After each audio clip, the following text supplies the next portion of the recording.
Si d'aventure, lors d'une randonnée en montagne, vous entendez ce martèlement, prenez alors la peine de vous en approcher. Il vous rappellera l'épopée des bis qui demeurent des sources de vie. Aujourd'hui, il convient de les entretenir pour rendre hommage aux efforts déployés par les générations qui nous ont précédés.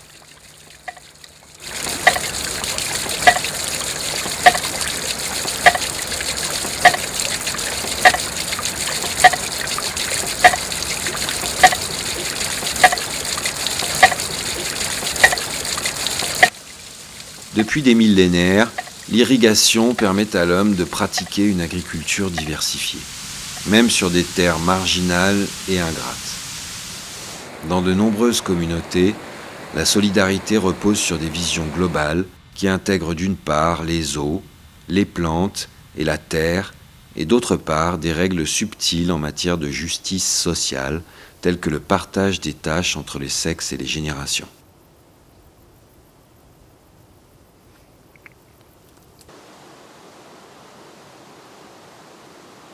Le Ladakh, petit pays de l'Himalaya indien, offre un parfait exemple d'un système d'irrigation durable, à l'échelle de petits territoires.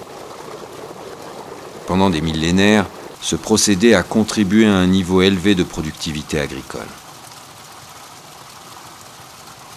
La comparaison de ce système avec celui des bis du Valais met en lumière la durabilité des techniques d'irrigation traditionnelles.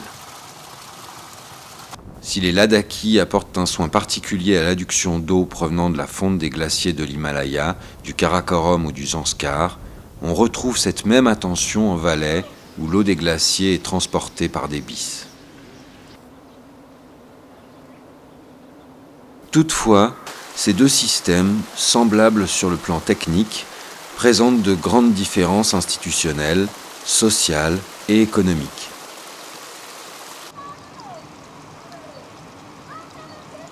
Une bonne gestion de l'eau est le résultat de connaissances pratiques. Celles-ci sont transmises par les membres d'une communauté qui défend l'identité et les stratégies pour la survie de la paysannerie.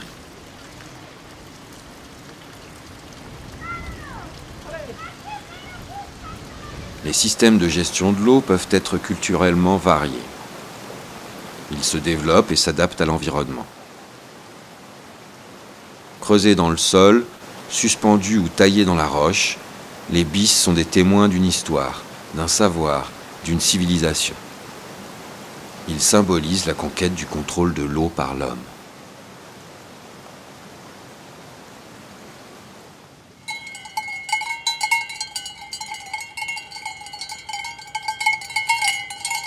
Les bis auraient été introduits en Suisse par les Romains ou les Sarrasins, lorsqu'ils envahirent le Valais vers 935 après Jésus-Christ.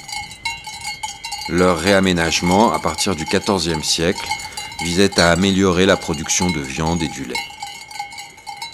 À cette fin, il fallait augmenter le rendement de l'agriculture d'élevage et obtenir une plus grande quantité de foin pour nourrir le bétail en hiver.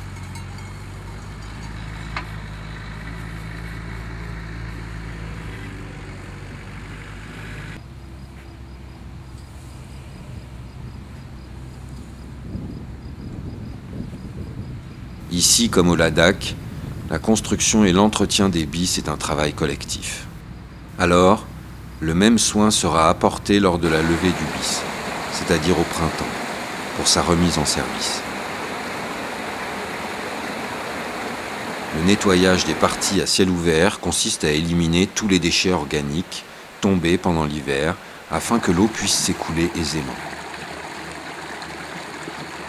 On contrôlera également les écluses. La surveillance du bis est assurée par un garde qui veille à son bon fonctionnement. Autrefois, il dormait généralement dans une cabane. De nos jours, le gardien est encore présent, mais ne dort plus sur place. Près de la maisonnette, un système avertisseur ingénieux est aménagé, avec son bruit régulier. Le silence indique un dérangement dans la canalisation, une obstruction ou une rupture.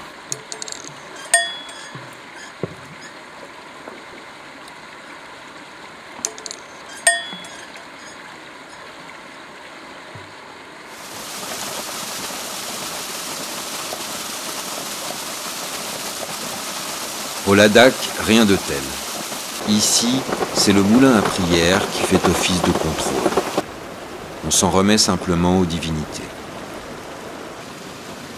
Depuis plus de 2000 ans, dès le printemps, des canaux d'irrigation, longs de plusieurs kilomètres, transportent l'eau précieuse de terrasse en terrasse vers les champs cultivés. Ce système d'irrigation permet aux populations locales de pratiquer une agriculture substantielle, avec l'orge comme aliment de base. La fameuse sangpa, bien connue de tous les voyageurs.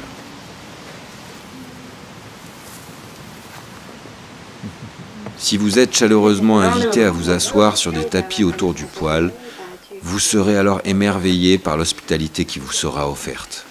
On vous offrira généreusement le thé beurré accompagné de graines d'orge.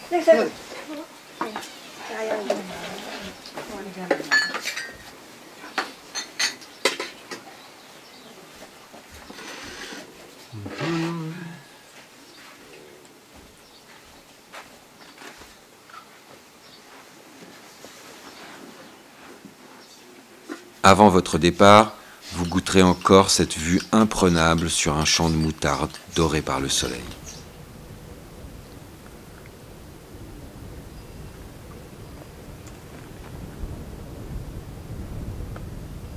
Avant la guerre frontalière entre l'Inde et la Chine, la population du royaume bouddhique du Ladakh augmentait ses maigres revenus avec le service de caravansérail et de bêtes de somme le long de la route de la soie.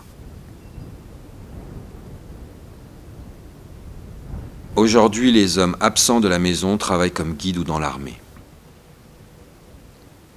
La période des cultures dure 6 à 7 mois. Puis les températures retombent à nouveau sous le point de gel. L'eau de fonte tarit alors dans cette âpre région montagneuse, dont les sommets dépassent les 5000 mètres d'altitude et où il ne pleut pratiquement jamais.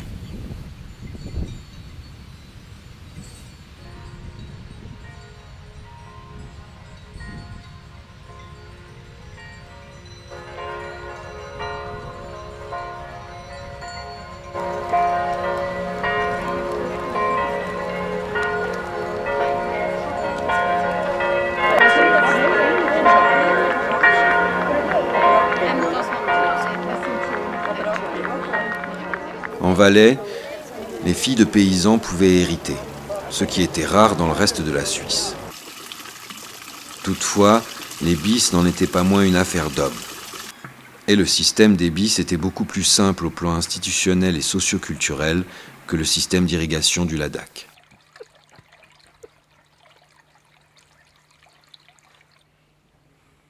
Sans vouloir pousser trop loin la comparaison, les frais d'entretien du bis ainsi que les heures de corvée étaient répartis par heure d'eau. Leur gestion était contrôlée par un comité et le procureur.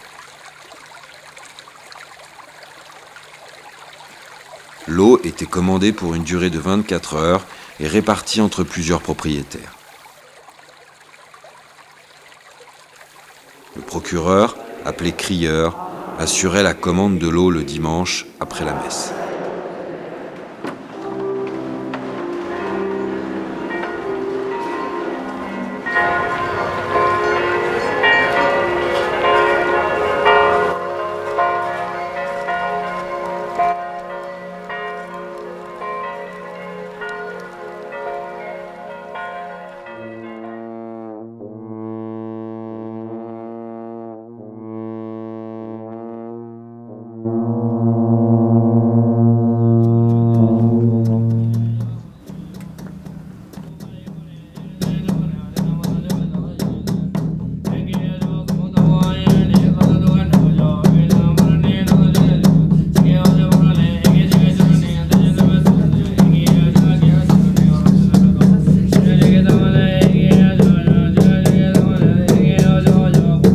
Les monastères et les moines ont leur importance dans la vie sociale des habitants. En effet, c'est en leur présence et celle du conseil villageois que l'on tire au sort les noms des 2 familles qui se partageront l'eau, recueillies dans la journée et pour les jours suivants. Ce sont les femmes qui représentent les droits de la famille et en assument la responsabilité.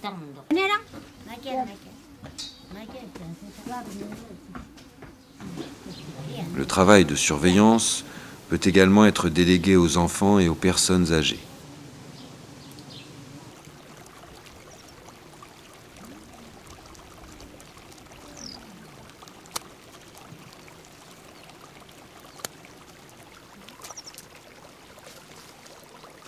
La famille qui possède peu de terre a droit au même temps d'arrosage que celle qui en a beaucoup, car il faut de toute façon être à plusieurs pour ouvrir et fermer les vannes. Grâce à la connaissance des femmes Ladakhi, les méthodes et les règles d'entretien du système d'irrigation se perpétuent.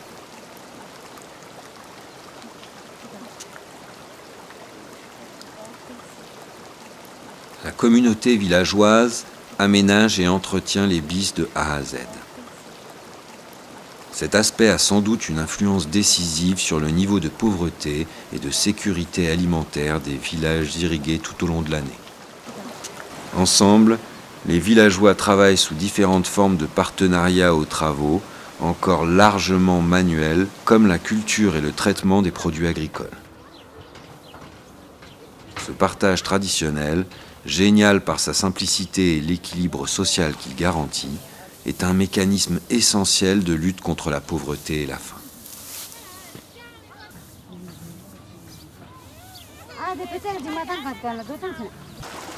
Avec un mouillage des terres qui n'utilise ni courant électrique ni diesel, les Ladakhi ont élaboré un système d'irrigation respectueux des critères du développement durable. Un système qui peut perdurer encore longtemps.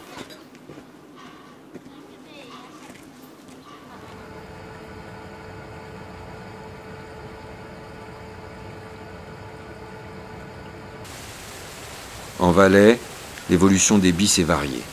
Malgré la modernisation de l'agriculture par l'aspersion et la découverte des nouvelles techniques, telles que l'usage des explosifs et du béton, un coup de frein a été donné au déclin des BIS.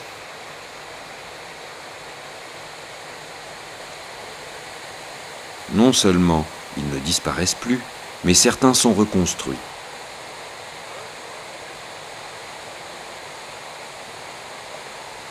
Actuellement, de nombreux sentiers bordant les BIS, créés à l'origine pour la maintenance des canaux, font partie des réseaux officiels de randonnée pédestre. Autrefois, infrastructures agricoles, les BIS sont devenus un lien multifonctionnel à l'interface entre l'histoire, le tourisme et l'agriculture. En guise de conclusion, rendons hommage à ces femmes et à ces hommes, qu'ils soient d'ici ou d'ailleurs. Ils ont porté à bout de bras la construction de ces BIS en bravant les dangers.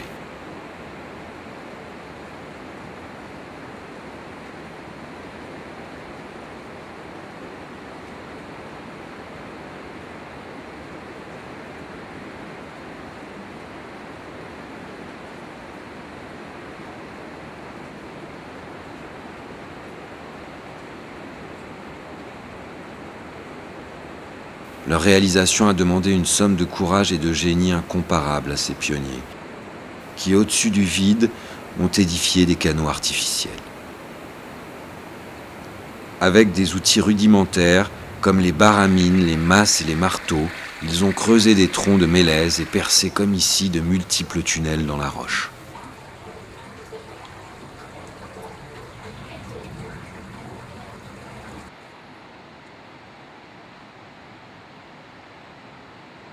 Entre le 19e et le 20e siècle, plus de 1500 km de BIS ont été construits. Leur exécution n'était pas régie par un savoir technique. Rarement un ingénieur présidait à l'établissement des canaux. Les montagnards étaient guidés par une connaissance exacte des lieux et parfois, hélas, ils payèrent de leur vie la mise en route d'un nouveau réseau de distribution d'eau.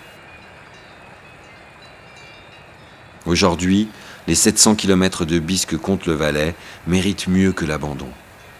Il serait irresponsable que de laisser branchages, humus et détritus envahir leurs lits et réduire à néant ces témoins d'un passé où l'homme s'est battu pour sa survie et pour ses descendants.